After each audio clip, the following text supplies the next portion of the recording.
Boa noite, pessoal. Vamos para a nossa aula de técnicas de caracterização dos polímeros. Nossa sexta aula, nossa primeira parte. Hoje eu dividi em duas partes. Uma eu vou estar mostrando para vocês o teste para descobrir qual o tipo de polímero que é. Tá? E agora eu vou falar alguns outros tipos de teste. Tá? Primeiro eu vou falar sobre tensão. Muitos daí você já pode ter visto em outras matérias, já é para ter visto. Então vou estar dando uma relembrada, mostrando as fórmulas e pretendo até o final do curso passar alguns exercícios para vocês. Mas é muita coisa passar sobre todos os testes. Então vou estar encaminhando também uma apostila que eu baixei sobre alguns testes mecânicos, que aí é onde a gente vai estar se aprofundando mais quem quiser. E vou estar passando algumas aulas de apoio também para vocês, para que vocês possam estar acompanhando. Então, tensão é a reação da matéria à carga aplicada sobre sua área. Fisicamente, pode determinar que tensão é igual a carga aplicada dividido pela área. Então, se eu quero saber qual que é a tensão aplicada numa peça, eu vou pegar o quê? A carga aplicada sobre ela, dividir pela área aplicada sobre ela. E aí eu vou conseguir descobrir. Essa é a fórmula principal. Para o ensaio mecânico, nos dois tipos principais de tensão, a que o material pode submeter, tensão de compressão e de tração e tensão de compressão e de tração. Bom, e aqui a gente vai detalhar um pouquinho só sobre cada uma delas. Compressão são a tensão que quando aplica, atua uma direção ou centro de material. Quando o material é sujeito à tensão compressiva, então esse material está sob compressão. Traduzindo um pouquinho disso, o que é a compressão?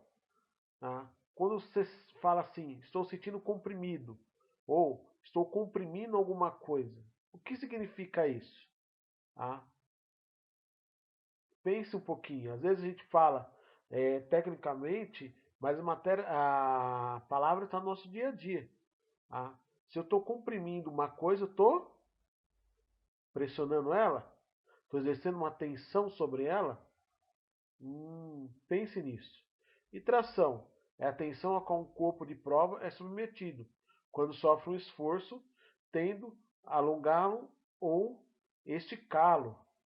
Por exemplo, tração é quando eu faço um teste de tração, óbvio, né? Mas o que acontece? Quando eu puxo, quando eu estou puxando, eu estou exercendo uma tração sobre a peça. Então, eu estou fazendo um alongamento nela, ou esticando. Comportamento mecânico do polímeros. Então, lembrando que a maioria dos testes veio da mecânica. Então, a maioria dos testes que a gente realiza hoje são adaptados da mecânica para o plástico. As propriedades mecânicas do material podem ser caracterizadas por vários tipos de ensaio. Então, a gente pode caracterizar as propriedades mecânicas do material por vários tipos de ensaio que já vimos também. Teste estático, dinâmico, destrutivo, não destrutivo, que a gente viu na última aula, de curta duração, de longa duração. São alguns exemplos de ensaio. Desculpa.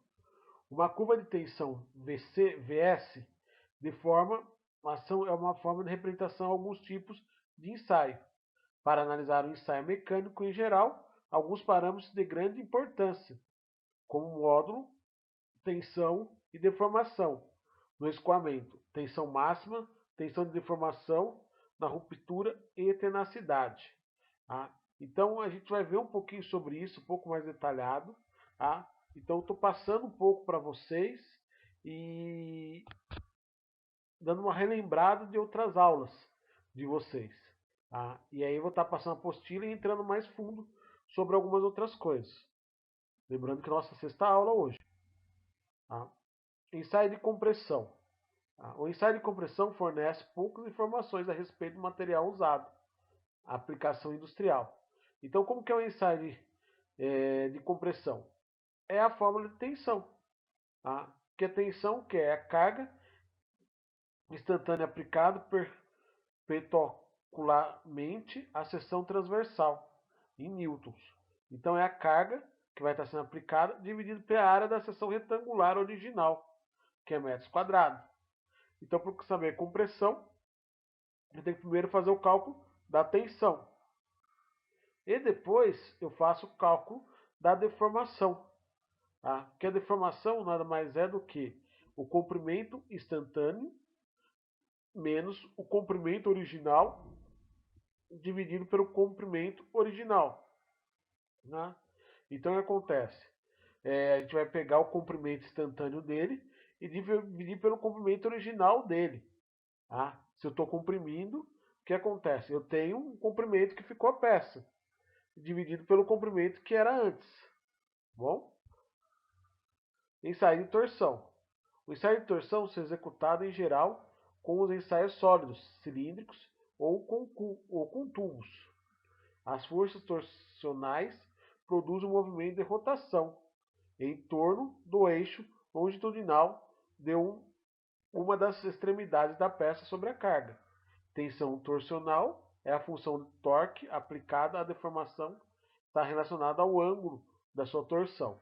Então esse ensaio ele é feito normalmente em tubos ou em cilindro, tá? Para a gente ver qual a torção que é, quanto que deu de torção, qual o ângulo que ela teve de torção. Aqui o teste do ensaio de cisalhamento, tá? Que a gente vai calcular a tensão de cisalhamento, tá? Que é o que? É a carga instantânea aplicada tangencialmente na seção, dividido pela área da seção reta original da superfície. Então, você vê que a fórmula são bem parecidas, tá? Então, esteja dando uma olhada nessas fórmulas. E aqui a gente vai ver a deformação do cisalhamento, tá? Que é o que? A gente vai pegar o ângulo de deformação e calcular a tangente dela.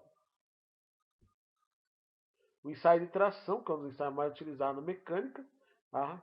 E que já falou bastante na aula passada, aqui é a máquina que já vimos, tá? E aqui a gente está vendo aqui a parte de perfil das amostras, tá? E aqui eu vou ver vários materiais. Qual que é o intuito dessa aula? Mostrar para vocês vários materiais, como que eles se comportam, bom? Como que é demonstrado num teste de tração. Aqui é a sua equação, que é a equação da tensão, bom? Que é a carga instantânea dividida pela área da seção retangular original. E aqui é a mesma fórmula também, tá? Que é o que? O comprimento instantâneo menos o comprimento original dividido pelo comprimento original.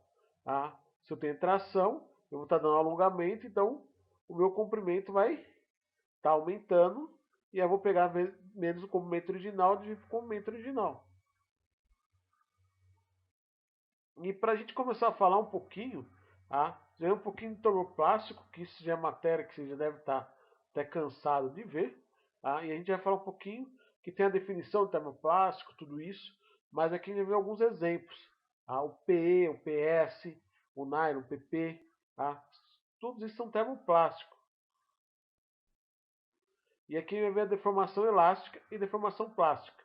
Deformação elástica, processo reversível, devido ao deslocamento do átomo nível energia mais baixa para nível mais alto. Bom, então aqui é uma alteração que pode ser assimilada ao comportamento de uma mola. Então, como que ele faz? Você faz o processo e ele volta ao normal, como se fosse uma mola. Como que a mola se comporta? Você comprime ela, depois ela volta à sua posição normal. E a mesma coisa a deformação elástica. A deformação plástica é o processo irreversível, que ocorre após a aplicação de uma força. Então, a deformação plástica, depois que você exerce uma força nela, esse material ele é irreversível, você não consegue voltar. Outros conceitos, tá?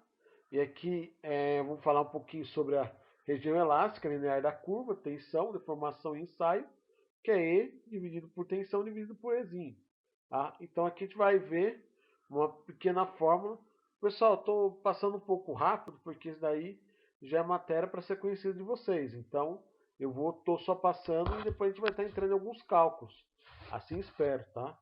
E aqui a gente vai ver algumas apresentações de curvas, tá? Que normalmente ocorre no teste de tração.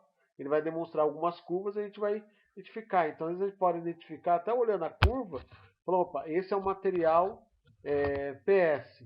esse é outro material. Então, através da curva, a gente consegue até identificar ele. Aqui é a primeira curva, tá? É um poliestireno de alto impacto. Bom, então a gente pode ver que aqui, ó, o nosso módulo E, essa linha vermelha, que está na curva. E aqui é o limite, se vocês observarem, é o limite de escoamento. Qual que é o limite de escoamento do material? Então a gente está vendo que a deformação versus a tensão. Então a gente pode ver mais ou menos aqui, ó, que com 10% de deformação, ele chegou a uma tensão de 35 MPa. Mais ou menos, tá? E aqui teve a ruptura, que é onde teve a ruptura da peça. Então ele chegou ao máximo de deformação dele, chegou ao máximo de alongamento, depois ele começou a ter sua queda. E aqui explicando um pouquinho como foi, o que é um poliestireno de alto impacto, entendeu? Então aqui depois vocês estejam lendo, entendendo um pouquinho onde é utilizado. O poliestireno de baixa densidade. Para vocês observarem, aqui, vocês estão vendo aqui, que ele chegou mais ou menos só deformação, você pode ver que a deformação aqui é bem mais alta. Só que a sua tensão é bem mais baixa. A tensão aqui, se vocês observarem, o máximo chegado que foi 9. Bom, o máximo que chegamos foi 9. O PBO. Então, o PBD, desculpa, não é o PBO, é o PBD. É um polímero bastante flexível, temperatura ambiente, bastante dúctil. Então aqui está explicando um pouquinho como foi esse teste e o que é esse material. Aqui o termopolímero de acrilonitrila, o ABS, tá bom? Então a gente vê aqui que ele começa muito bem, então ele tem uma deformação rápida, e porém sua tensão também é baixa. A tensão está mais ou menos aí em 43 MPa. Entendeu? Então sua porcentagem de deformação ele já está deformando mais ou menos 18 aqui em 43 MPa. Então vai lá o polímero ABS, existe uma excelente combinação de propriedades mecânicas. Então aqui são outras características dele. Então você vai ver as características desse produto. O PS, se vocês observarem que o PS ele é um pouquinho mais demorado, então sua deformação, ele vai chegar lá quase no 9 aqui, nós temos máxima de deformação. E 55 mais ou menos, 53 mais ou menos o PS. E aqui a nossa descrição. E aqui a nossa descrição dele. É uma resina de baixa densidade, que oferece um bom equilíbrio, dados térmicas, químicas, elétricas. Então aí você vai conhecendo um pouquinho. E onde que é utilizado? Em cabos elétricos, capa de protetores, ventiladores. Então são muito utilizados para isso.